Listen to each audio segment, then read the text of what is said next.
It's official. Republican Senator Ted Cruz of Texas is running for president. Cruz will be part of what is expected to be a large field of GOP contenders for the White House. The Democratic Party, on the other hand, is focused on Hillary Clinton, who has yet to announce her candidacy. VOA national correspondent Jim Malone joins me right now to talk about this. Thank you so much for joining me. Sure. Why do you think he announced it now when nobody else from GOP has come forward? Well, Ted Cruz started first. He wants to get out there early, to get an early edge on some of the other better-known Republican contenders, people like former Florida Governor Jeb Bush. Cruz has an advantage in the sense that he has a base of support among the strongly conservative Republicans in the party. That's something he's going to need in the early primary states, places like Iowa and New Hampshire, so he wants to get them mobilized early. Okay.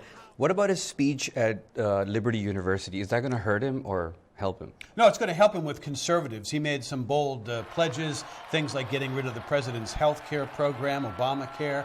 Also wants to abolish the tax collecting agency for the United States. That might find a lot of support with a lot of people, but it may not find much support down the line should he get into the general election with moderates.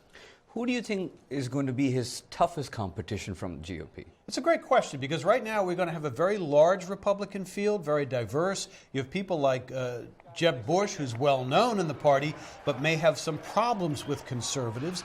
You have some up-and-comers like Governor Scott Walker of Wisconsin. You have Senator Rand Paul of Kentucky. He'll announce soon. And Marco Rubio, another fresh face who's does not have a lot of experience. So Republicans will have a lot of choices. It's who can muster that support early on. And Cruz is hoping to use that conservative sort of cred he's built up with people in the Tea Party to sort of launch his bid. But right now in the polls, he's sort of back of the pack. Bush, Walker, Rand Paul, those are the people to watch early on. Do you think Rand Paul and Cruz are on a collision course because he had his supporters sitting on the front lines at the Liberty University?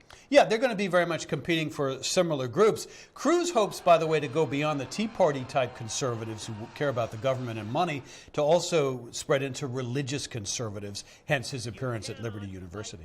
Okay, let's talk about Democratic Party. Hillary Clinton is obviously the choice, but do you think there's someone else too? Well, there will be other people probably getting in the race. They're not that well known. Democrats seem to be coalesced around Hillary Clinton, despite some criticism of late of her email controversy. And the question is, can Hillary really kind of restart herself, reinvent herself, present herself as a viable challenger, not only in the Democratic primaries, where she should do well, she's way ahead in the polls, but also if she does get to the general election in 2016, is there going to be a new Hillary? Which Hillary will the public see? The public knows her very well.